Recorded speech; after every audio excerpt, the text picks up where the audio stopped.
isso aí, pessoal, estamos de volta com agora movimento circular, né? Tá aqui, né? Onde nós vamos partir a nossa aula. Você tem aqui agora uma trajetória circular. Você tem um corpo que vai ficar girando aqui.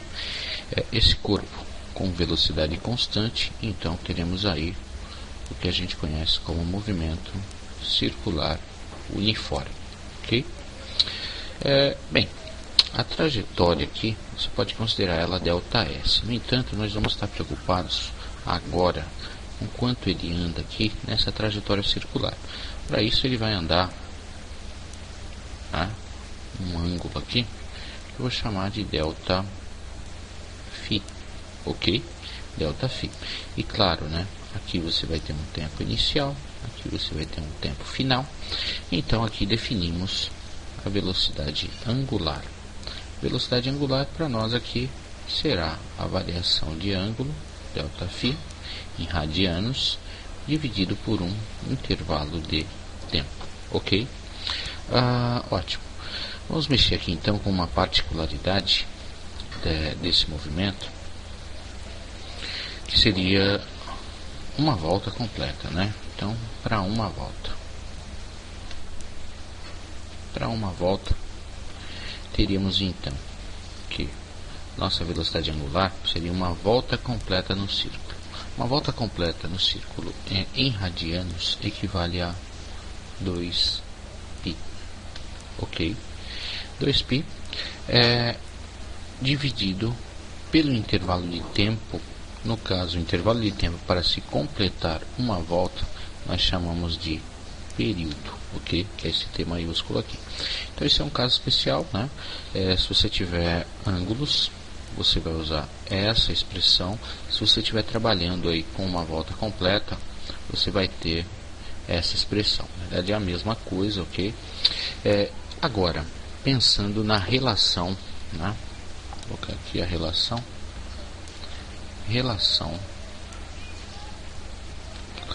de velocidade angular e velocidade linear. Matemática, quando você tem um arco, né, onde você vai ter aqui o nosso ΔS, ok? Que vai ser esse arco, relacionando ΔΦ com ΔS, né? Você vai chegar que esse ΔΦ nada mais é do que o ΔS dividido pelo raio, tá? Vou colocar o raio aqui, ok? Se isso é verdade, você pode me dizer que a nossa velocidade angular, né, que é equivalente, será a velocidade linear dividido pelo raio também. Então você tem essas relações, né? ΔS é igual a ΔΦ vezes o raio, e a velocidade linear é a velocidade angular vezes o raio.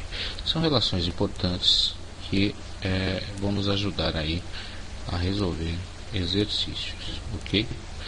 E aqui a gente ainda vai mais além, né?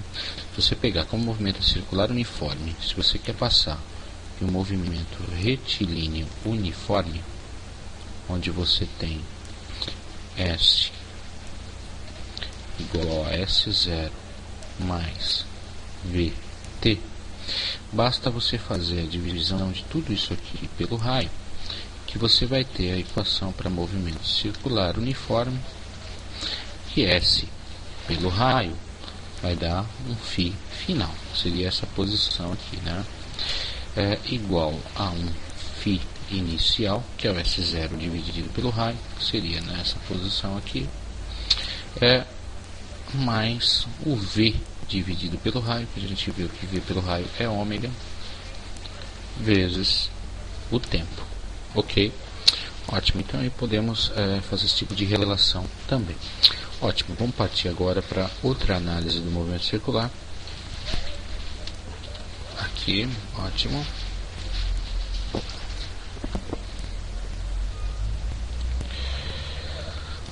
Aqui. Bem, Aqui, na realidade, o que eu fiz? Eu coloquei duas situações, né, duas bolinhas, você tem, imaginar um círculo, e cada uma delas vai cumprir essas trajetórias aqui, né? Vamos dizer que você tem uma determinada rotação, ok? Aqui você tem uma determinada velocidade angular, certo? Primeira observação,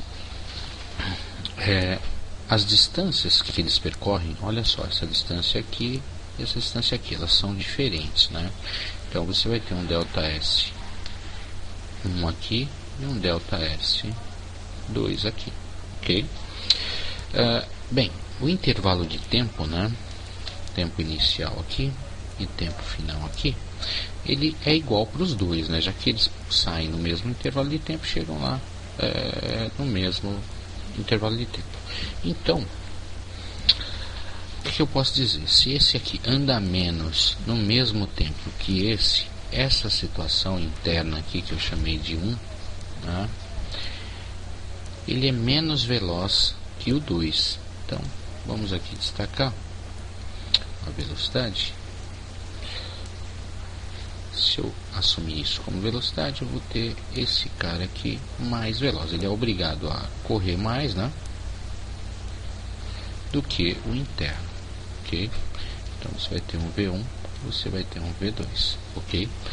Então logo de cara sabemos que o V2 tem que ser maior que o V1. Ótimo. Bem, agora analisando a questão da velocidade angular, né? Bem, se você prestar atenção, ó, o ângulo aqui, o delta φ, ele é o mesmo tanto para um quanto para outro, para um para dois. Então eu posso dizer que a ômega 1 será igual a ômega 2. Então nessa situação tome cuidado, tá? Que você vai ter aí situações em que você vai ter velocidades maiores, velocidades menores, né? Dependendo da distância que você se encontra. Essa velocidade ela vai caindo, né? Aqui para dentro, a velocidade linear vai caindo até chegar a zero. Então quem está aqui em cima do centro do disco vai ter velocidade zero, ok? E no caso da velocidade angular, você vai ter essas situações aí de velocidade angular igual, ok? Bem, com isso é bom a gente começar outra discussão, né? Deixagens, ok? Tá aqui. Olha essa relação de engrenagens aqui. O que eu quero que você observe? Bem, eu tenho 3 engrenagens, A, B e C, e cada uma delas, elas são dependentes, né? Vamos adotar que o A gire para esse lado, ok? Se o A gira para esse lado com uma velocidade ômega A, se o A gira assim, o B vai girar assim, né? Dessa maneira, com ômega B. E se o B gira dessa maneira, o item C vai girar assim, né? Deixa eu ver, aqui, aqui, assim, com um ômega C. Agora, olha só as questões, né? Quando você tem esse encontro aqui, né, de um dente com o outro, analisando as velocidades dos dentes, elas têm que ser exatamente iguais. Por quê? Porque se esse dente for mais veloz que esse dente, ele vai atropelar o dente e vai acabar quebrando o sistema de engrenagens.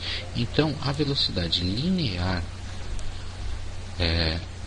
dessas engrenagens aqui tem que ser exatamente igual. Então, eu posso dizer que a velocidade... Opa! Deixa eu voltar aqui.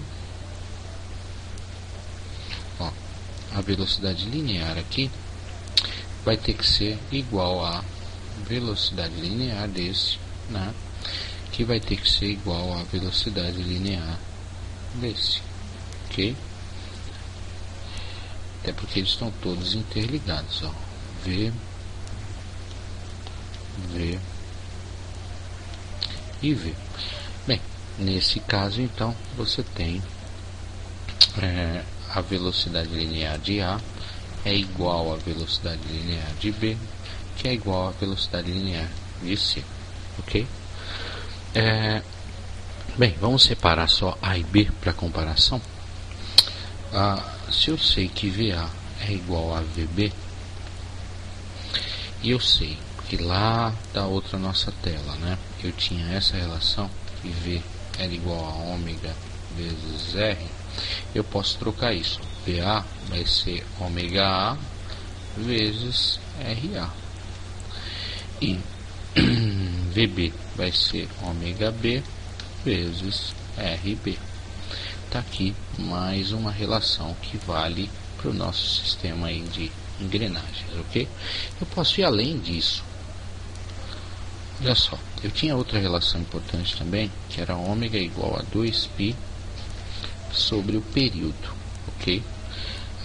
Essas relações partiram lá da outra tela. Então, se eu trocar aqui, ômega A, eu colocar 2π sobre o período de A, que é o tempo que ele demora para dar uma volta, vezes RA, vai ser igual a 2π sobre o período de B, que é o tempo que B demora para dar uma volta, vezes RB. Bem, 2π desse lado, 2π desse lado, eu chego na relação que RA sobre o período de A é igual a RB sobre o período de B. Isso é outra relação para as nossas engrenagens. E bem lembrado, né? Tinha um conceito que eu deixei de falar aqui, mas vamos comentar ele agora, que ele chama-se aqui frequência. Opa. Frequência, tá? Ótimo. A frequência, olha só, ela é um número de eventos quaisquer dividido por um intervalo de tempo, ok? Para nós aqui, como eu estou analisando sempre uma volta, no caso da engrenagem, eu vou dizer que o meu evento é uma volta, dividido pelo intervalo de tempo que ele gasta para dar uma volta, que seria o período. Então, eu chego na relação que frequência é 1 sobre período. E como eu tenho aqui nessa relação 1 sobre período e 1 sobre período, tá vendo? Eu posso simplesmente dizer que o RA vezes a frequência de A é igual a RB vezes a frequência de B, mais uma relação. Então, na realidade, assim, de acordo com o problema que a gente precisar, a gente vai estar usando, né? Todas elas partem dessa relação, né, em que as velocidades lineares são iguais. Aí eu vou transportar isso de linear para angular, né? E a partir de angular eu posso relacionar com período ou com frequência. Ok? Bem, aqui foi feita então a análise das engrenagens. Vamos partir para analisar outro tipo de movimento. Aguardando. Sistema de polias, ok? Ótimo. Sistema de polias, né? Também é o seguinte, imagine isso aqui como se fosse o sistema coroa catraca da bicicleta. Ó. Aqui existe uma polia, né? Que passa.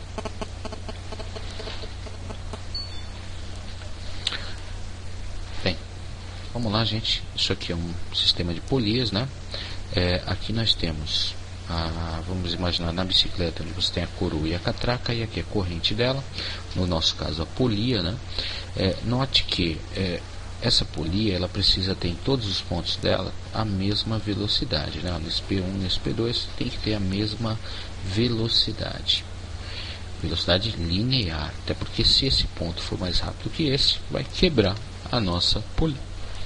Bem, então, uma vez definido também que a velocidade linear de 1 é igual à velocidade linear de 2, né?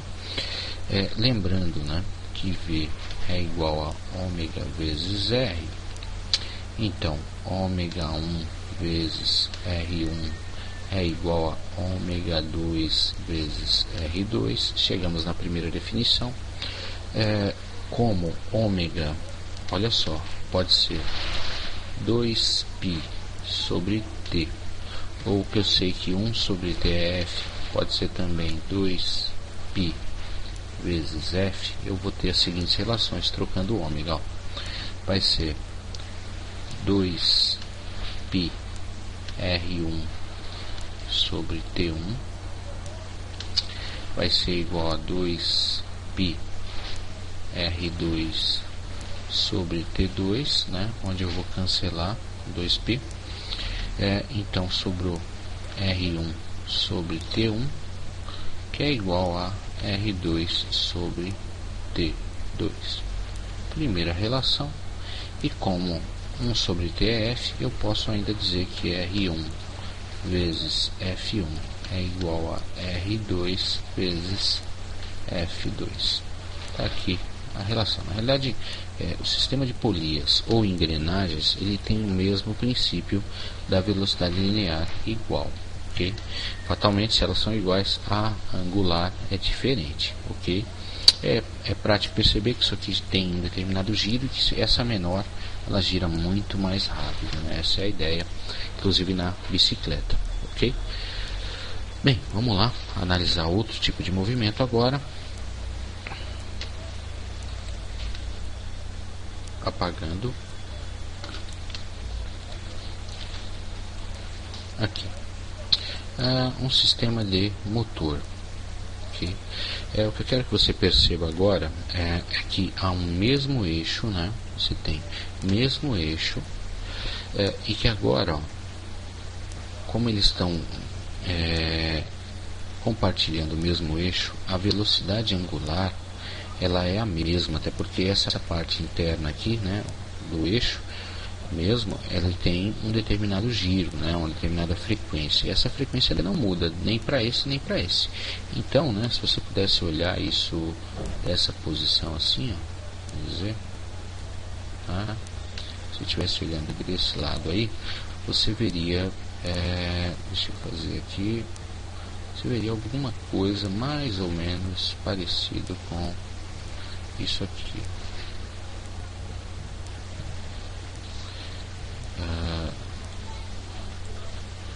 Deixa eu fazer menorzinho. Opa, aqui, ótimo. Se você estivesse olhando por esse lado, você estaria vendo alguma coisa desse tipo aqui, né? Onde você tem o seu eixo girando, né? Eles estão girando nesse sentido, tá?